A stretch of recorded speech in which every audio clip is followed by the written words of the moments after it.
Hi, thank you all for joining us on this special live stream.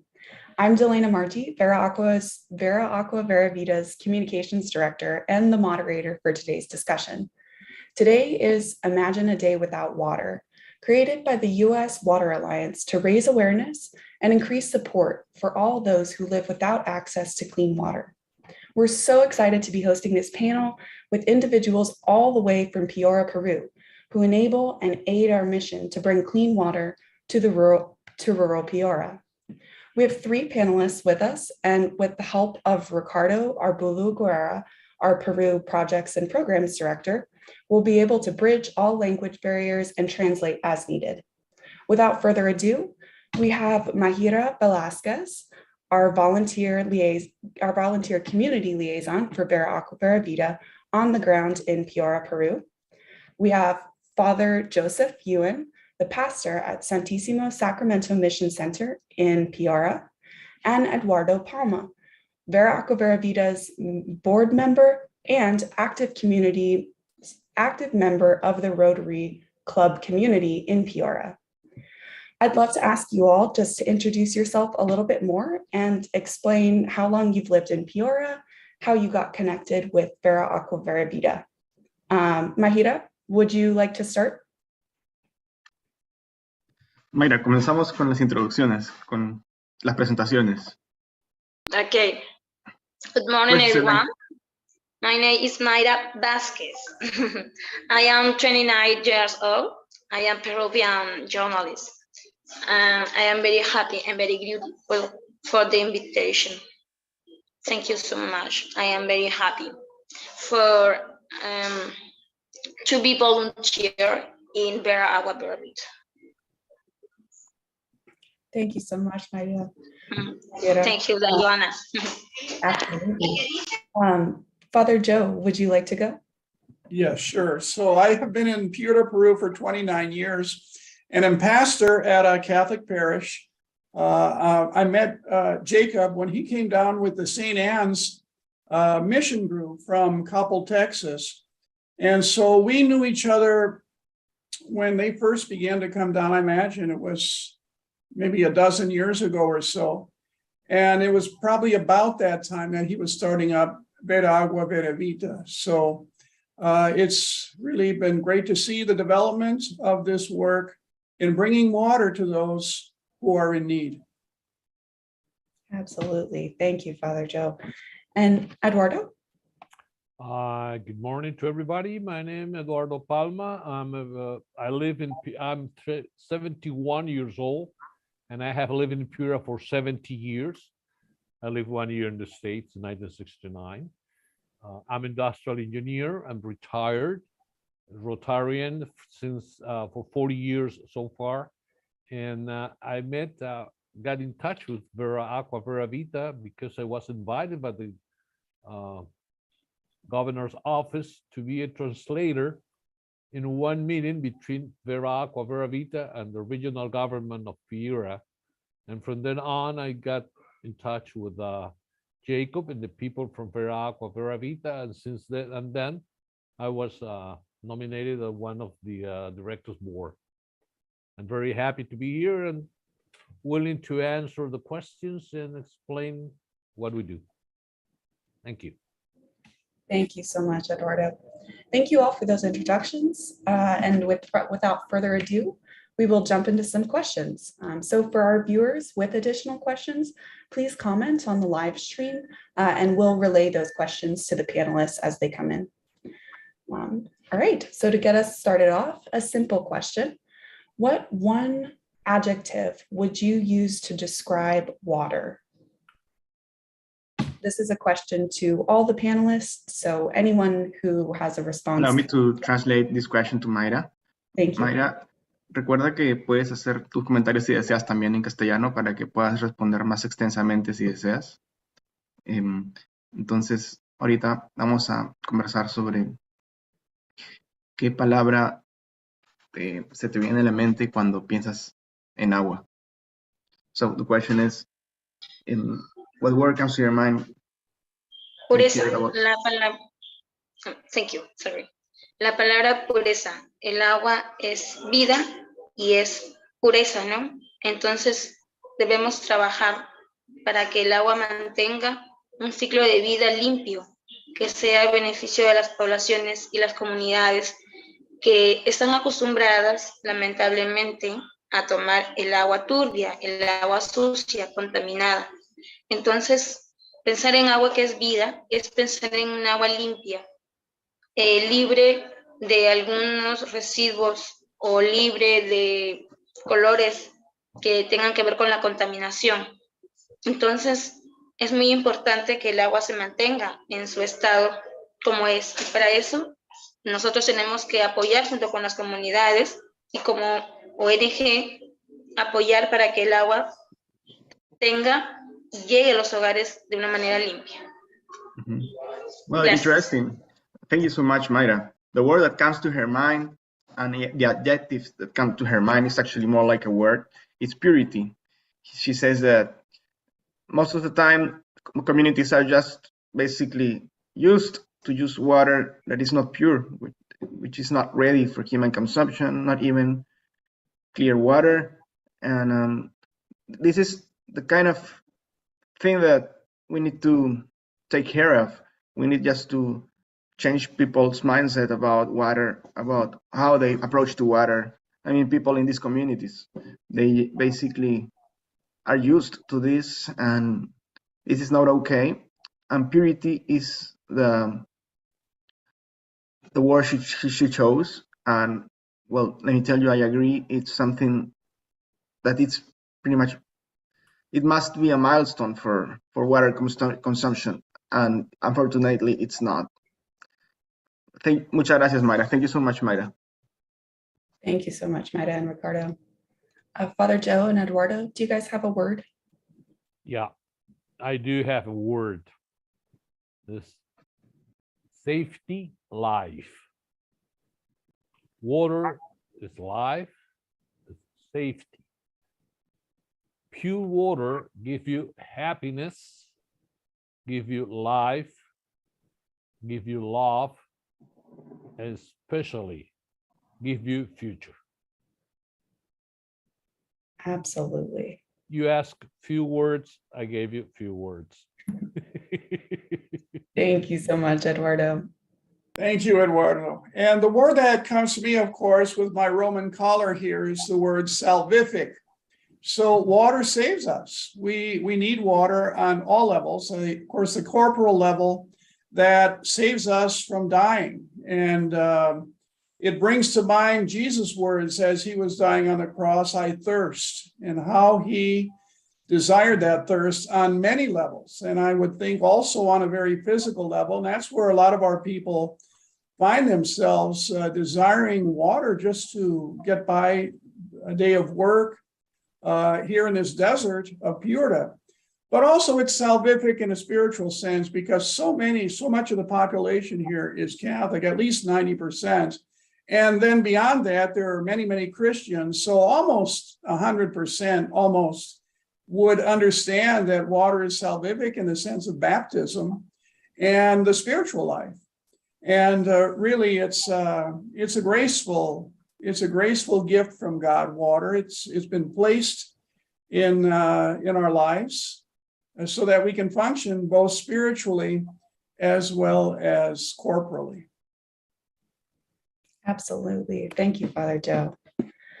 All right, so moving on to the next question. So all of you are calling in from Piura, Peru, but for our viewers who don't know, where is Piura, Peru? What type of landscape exists around? What infrastructure does the region have? Anyone who can answer? Well, if you allowed me, I can. I live here all my life. Piura is located in the northwest part of Peru, close to Ecuador, in this very extensive area where we have the three regions. We have coast, we have mountains, we have a little bit of jungle too. We have a very extensive desert. Piura is located right in the middle of the desert. We have 7 regions. We call them regions in Peru. I mean, provinces. The region, Piura as a region, has 8 provinces, and we have agriculture. Basically, we live from out of agriculture, but we also have oil, and we have mining up in mountains.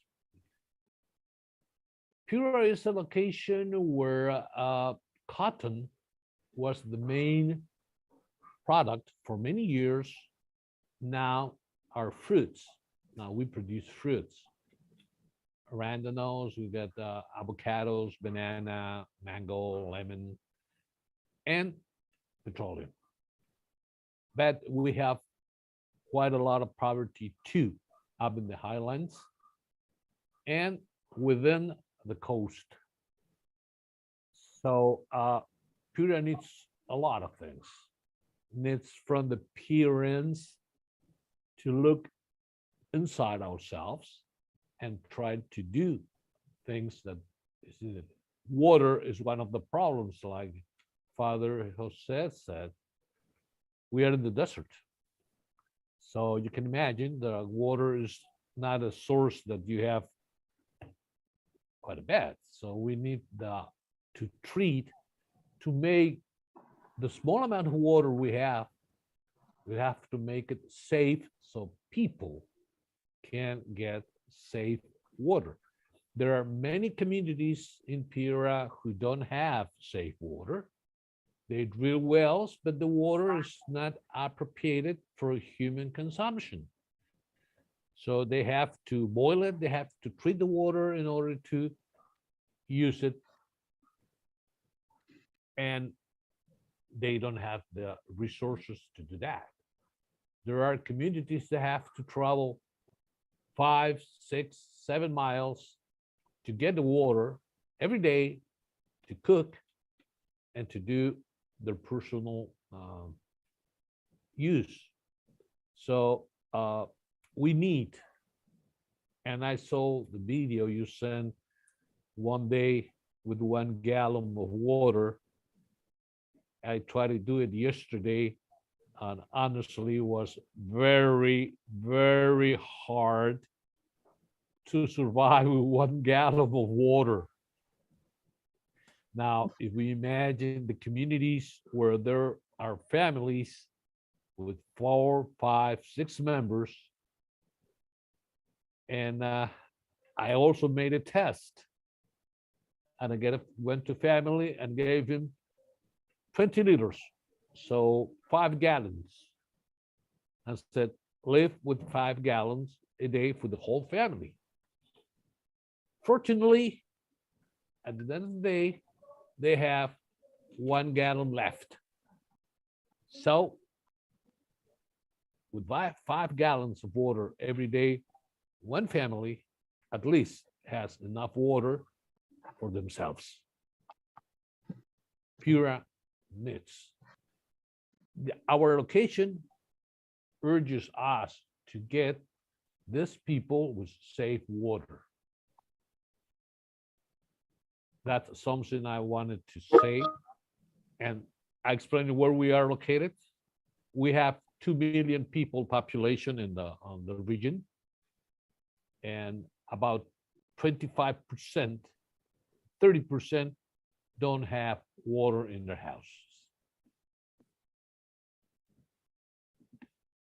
Yeah. I don't know if Father Jose wants to say something about, he knows, he walks more in those areas. Well, yes, in La Legua in San Jacinto, they only receive water every other day for 2 hours.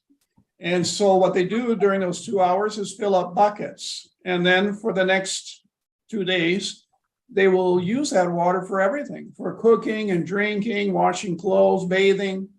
But they get 2 hours of water a day in La Legua and San Jacinto, and fill their cisterns or their buckets.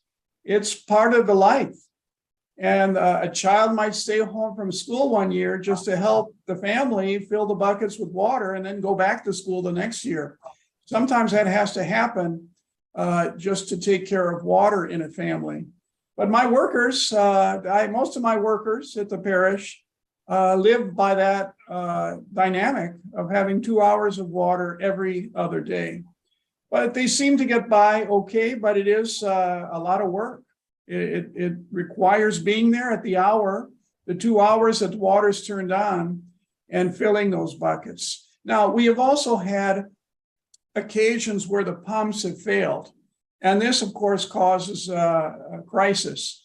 However, the city is able to fill cistern trucks up, and then they will drive through the towns and have hoses, and people will come out to the main road and fill their buckets with water from the cistern truck.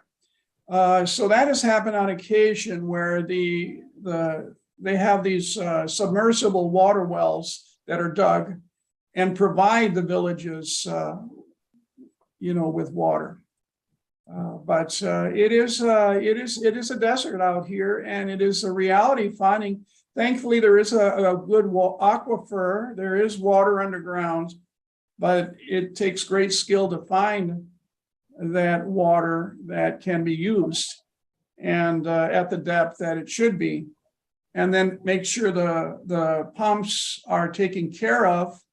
And then, of course, the people then use the water as best they can. Yeah, absolutely. We actually do have a question now from one of our viewers. What are the most important things needed for the projects to succeed? So I believe that's in reference to Vera Aqua Vera Vita's clean water projects. If anyone has insight into that, definitely feel free to answer. But additionally, Ricardo, if you feel you might be most apt to answer that question. Yeah, allow me, please.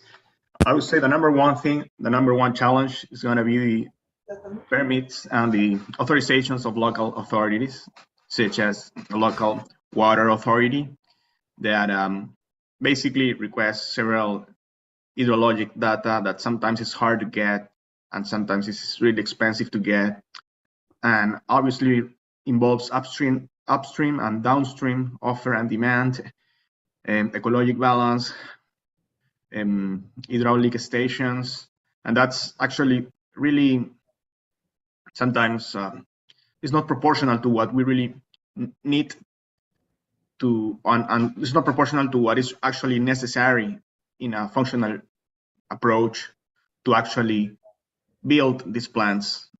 So that's the main, and I would say the number one challenge.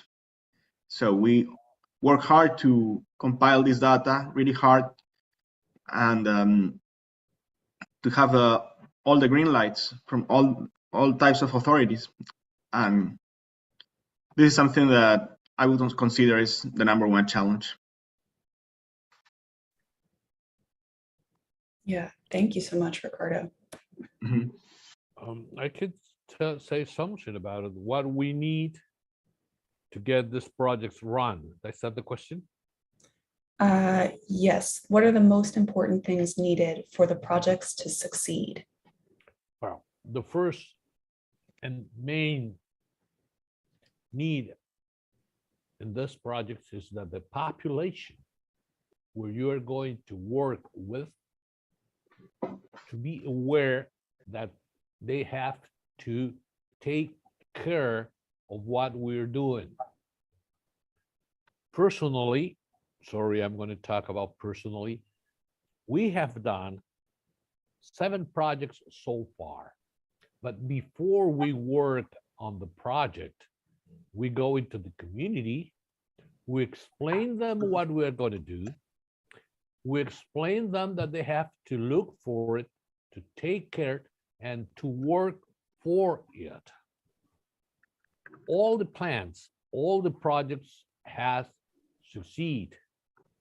They are working perfectly, even though has helped them to make another projects. But what we need is that the population to be really concerned on what we are doing and that the project works. it really, if we work on the community, with the community, the project works, really works. Absolutely. Thank you so much. All right. And thank you guys for explaining more of the kind of previously, more of the struggles of the people of Piura. My next question is actually kind of in line with that. So and this is for each of you, so I'd love if you could each have a response to this. So have you ever experienced or witnessed life without clean water in Piura? And in that experience, if you have, what was the biggest struggle for those individuals or families?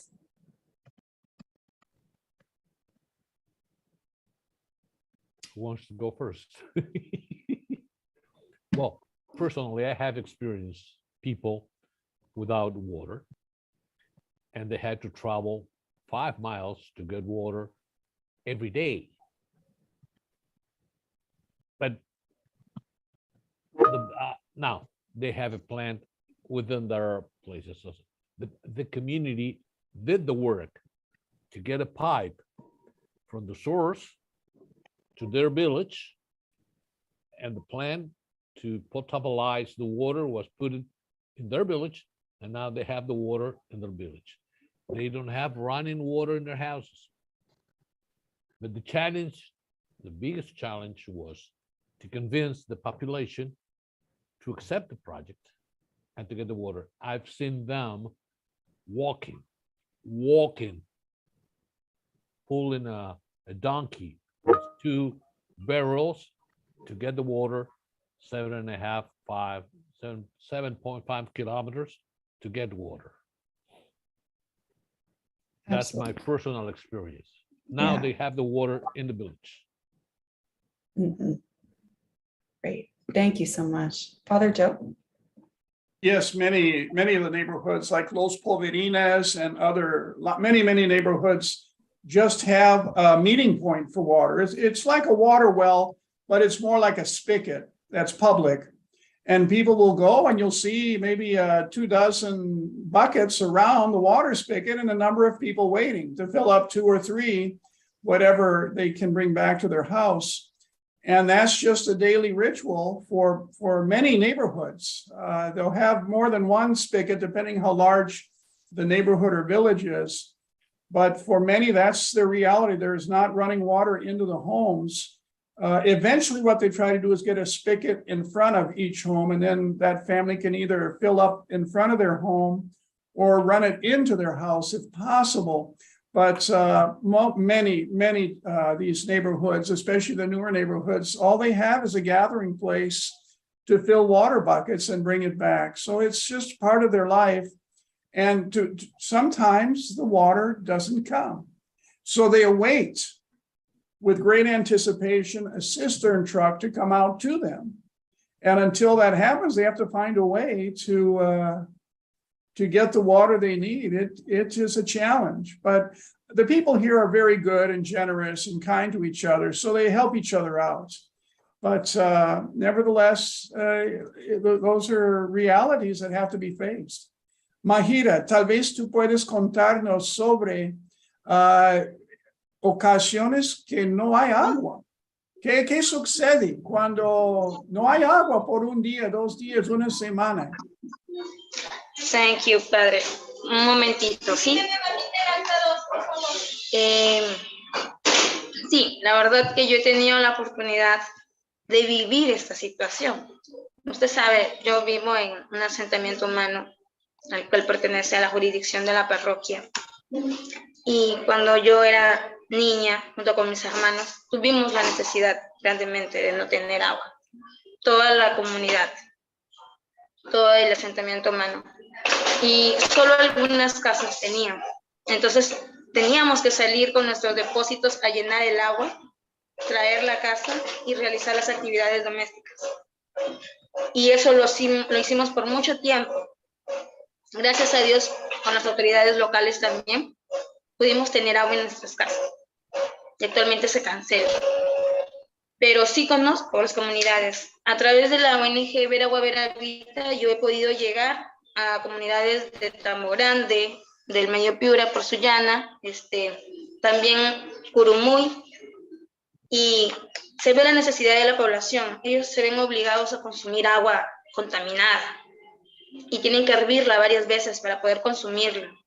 Entonces, lamentablemente en nuestra región, en nuestra ciudad, nos falta el apoyo de las autoridades para poder llevar a la gente agua limpia, porque es un derecho de cada uno de nosotros. Es complicado, yo lo viví en un tiempo, ¿no? Es complicado no tener agua en casa, abrir un caño y que no te llegue el agua.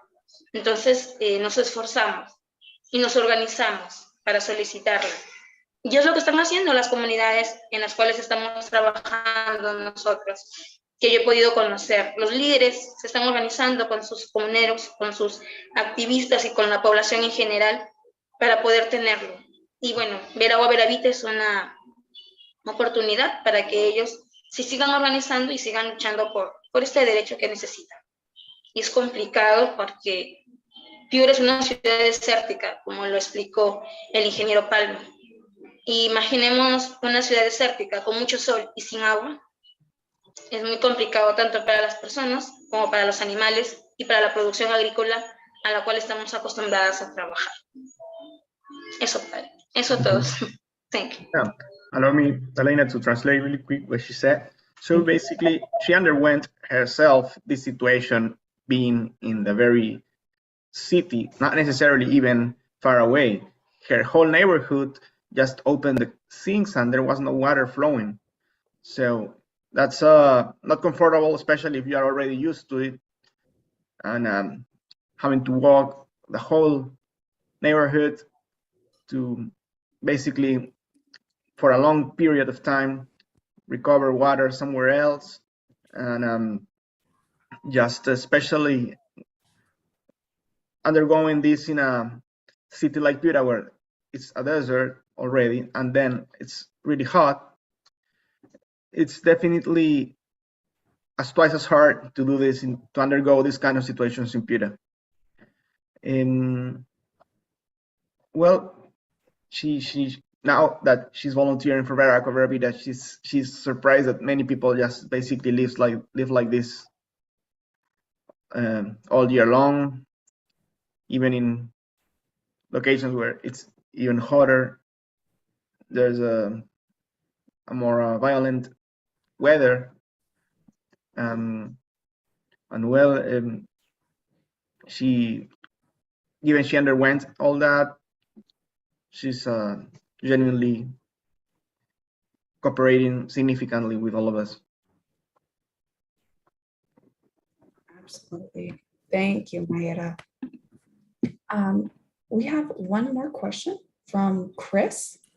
Thanks for typing out that question for us.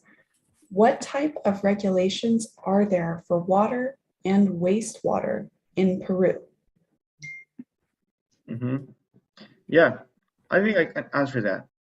So for water, there's basically three levels of authority that issue regulation, and also on top of issuing regulation, take care of those managing that water. So in terms of regulation, the only regulation that matters for our work is how to access this water and how to treat this water. So the regulation targets items such as how many offer and demand we need to maintain upstream and downstream. It also targets topics such as hydrologic balance. It also targets topics such as ecological balance as well, which means that the amount of water that needs to stay in place after all the demand has been covered. So it's actually a whole other world of regulation in the country, but it's more related to specifically bigger sanitation plans and all the parameters they should comply with. But I think that when working here in the countryside, this data management and how its approach is the main topic of the regulation, you know. And I hope that answers your question. And in terms of the 3 levels of authority, that's pretty much all the country. It's the National Authority of Water. Then there are specific projects in each region, and then there's the users commissions. Well, usually they handle very, very specific data of creeks, small uptake structures, and they take care of the management. Absolutely. Thank you for that, Ricardo. Eduardo, I believe you had stepped away, but we had the question come in. What type of regulations are there for water and wastewater in Peru? Do you have any additional comments on that? It's very complicated. There are too many regulations in order to control the use of water. But basically, these regulations were made for the big haciendas a long time ago. Now, these regulations kind of stop a little bit small projects like ours, because ours are really small projects. I mean, you need the water from the canal to be treated. The canal has 10 cubic meters per second. You need half a meter per second, but they complicate the whole thing because they need that other people authorize you to use that 0.3% of the water that runs through the canal. Regulations are complicated, but we in this country, unfortunately, in the last 30 years, bureaucracy has grown in size, has exploded, and bureaucracy normally blocks projects.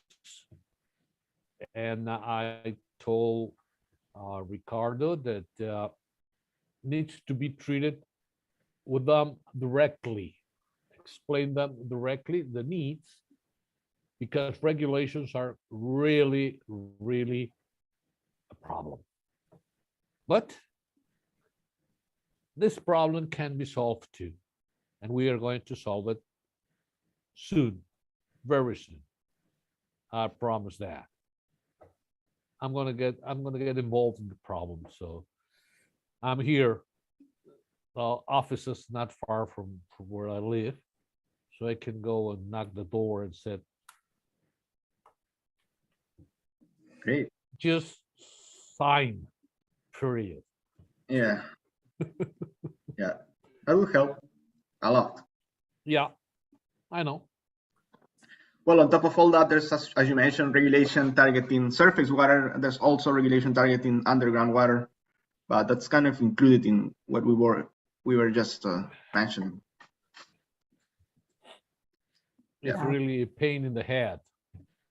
Thank you so much, Eduardo and Ricardo.